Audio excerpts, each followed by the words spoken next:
संभल जाना था।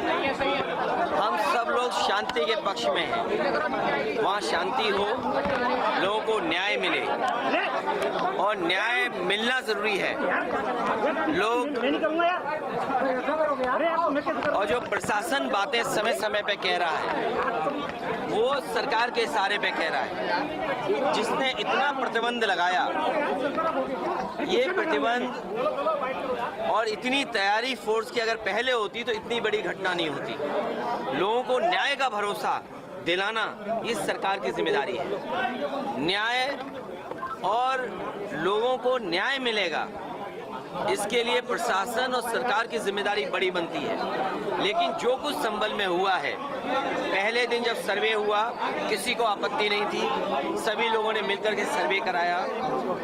आखिरकार दोबारा सर्वे क्यों करने का मन बनाया प्रशासन ने, दोबारा बनाया। और जब जा रहा था सर्वे की टीम में तो बीजेपी के कार्यकर्ता क्यों गए? ये पूरा का पूरा प्रशासन और सरकार का कराया हुआ झगड़ा है।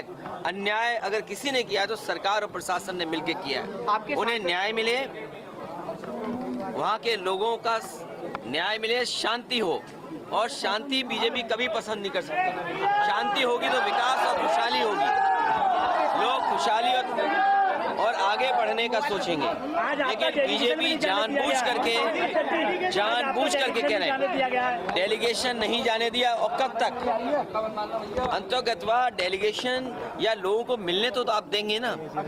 कब तक आप ये भी कोशिश करते हो कि पूरे संभल में टीन लगा दो? याद कीजिए, लखनऊ में टीन लगाई थी, क्या संभल में भी टीन लगा देंगे? हर जगह थे। ये प्रशासन जानबूझ करके ध्यान हटाना चाहता है। जिस तरीके से उन्होंने चुनाव में बेईमानी की, आप में से जितने लोग हैं, हम और आप किसी दबाव में कुछ कह सकते हैं, लेकिन जो आपके मोबाइल ने वीडियोस बनाए हैं, आपके कैमरे में जो बातें दर्ज हो गई हैं या कैमरे ने जो रिकॉर्ड की हैं, वो तो नहीं झूठ बोलेंगे ना। किस तरीके से बेईमानी की, पूरा का पूरा वोट लूट लिया, लोगों को वोट नहीं डालने दिया। यही तो बात हम लोग कहते आए हैं कि बीजेपी की सरकार संविधान से नहीं चलना चाहती है, अपने मन विधान से चल रही है। और जब एक एक्ट है, प्लेसेस ऑफ वर्शिप एक्ट है, जब तो आप क्यों इस तरह की बात कर रहे हैं? क्यों इस तरह का काम जानबूझ के कर रहे हैं? आपकी जो मुख्य पार्टी है, मुख्य विचारधारा है, उसके लोग भी यही कहते हैं कि ये जरूरी नहीं कि हर जगह आप खो दें। अखिलेश जी, संभल के उपद्रवियों को शहीद बताया जा रहा है, क्या कहेंगे आप? देखिए, जो ये भाषा किसकी है? इस भाषा का कोई स्वीकार नहीं करेगा लोकतंत्र में। ये पूरा सब कुछ कराया हुआ प्रशासन का है। कमिश्नर ये कह रहे हैं कि 10 तारीख के बाद ही आ सकती है समाजवादी पार्टी का डेलीगेशन। 11 तारीख को बुला लें कमिश्नर साहब। तो इसका मतलब अगर आप कमिश्नर ही सरकार चला रहे हैं, इसका मतलब तो 11 तारीख को बुला लें। अच्छा, ये बताइए, अगर उनको ये लगता है कि इस तारीख तक आना ठीक नहीं है, आप जो पीड़ित हैं उन पर दबाव क्यों बना रहे हो? वो तो वीडियोस वायरल हो रहे हैं।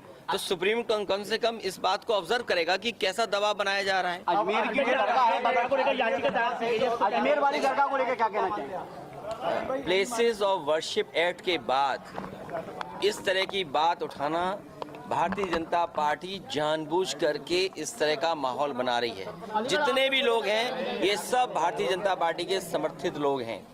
इस देश में शांति होगी तभी विकास होगा, तभी खुशहाली आएगी, तभी लोगों का जीवन बदलेगा। और बीजेपी कभी भी शांति नहीं चाहती। केशव प्रसाद मौर्य ने कहा है कि समाजवादी पार्टी दंगा कराना चाहती है और खींच बिठा रही है हार का तो उपचुनाव की। समाजवादी पार्टी आवाज उठा रही है उनके खिलाफ जो उत्तर प्रदेश को संविधान से नहीं चलने देना चाहते हैं, कानून से नहीं चलने देना चाहते। किसने नहीं देखा कि बूथ लूटा गया? कोई सियासत नहीं है किसी स्टेटस को लेकर के। ये जो लोग सियासत करना चाहते हैं वो शिक्षा के क्षेत्र, किसने नहीं देखा कि बूथ लूटा गया? कोई सियासत नहीं है किसी स्टेटस को लेकर के।